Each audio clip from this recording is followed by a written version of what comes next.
2026 March 15ஆம் தேதி ஞாயிற்றுக்கிழமை பங்குனி மாதம் 1ஆம் நாள். இந்த நாளில் ஏகாதசி திதி மற்றும் திருவோணம் நட்சத்திரம் இணைந்து வருவது மிகவும் சிறப்பான ஆன்மீக நாளாக கருதப்படுகிறது. இந்த நாளில் காலையில் சீக்கிரம் எழுந்து குளித்து வீட்டு பூஜை அறையை சுத்தமாக வைத்து விஷ்ணு பகவானை மனதில் நினைத்து வழிபட வேண்டும். ஏகாதசி நாளாக இருப்பதால் பலர் விரதம் இருந்து பகவான் நாமங்களை ஜபிப்பது மிகுந்த புண்ணியத்தை தரும்.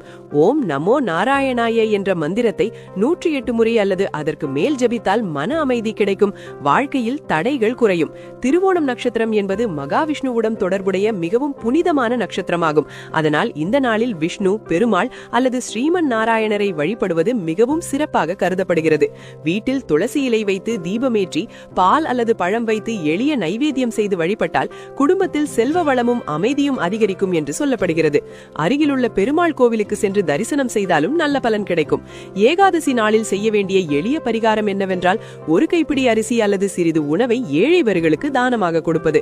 அப்படி செய்ய முடியாவிட்டால் ஒரு பசிக்கு உணவு அளித்தாலும் அதே புண்ணியம் கிடைக்கும். இந்த ஒரு எளிய பரிகாரத்தை பக்தியுடன் செய்தாலே வீட்டில் அமைதி அதிகரிக்கும், தடைப்பட்ட காரியங்கள் நடக்க ஆரம்பிக்கும், மனதில் இருக்கும் கவலைகள் குறையும் என்று ஆன்மீகத்தில் சொல்லப்படுகிறது.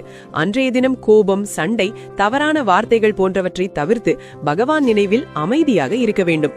இந்த நாளில் பக்தியுடன் விஷ்ணு பகவானை நினைத்து விரதமிருந்து வழிபட்டால் மனதில் உள்ள வேண்டுதல்கள் நிறைவேறும், பாவங்கள் குறையும், வாழ்க்கையில் நல்ல மாற்றங்கள் வர ஆரம்பிக்கும் என்று ஆன்மீக நூல்கள் கூறுகின்றன. உங்களுக்கு தெரிந்த இந்த தகவலை இன்னும் தெரியாதவர்களுக்கும் பகிர்ந்து தெரியப்படுத்துங்கள்.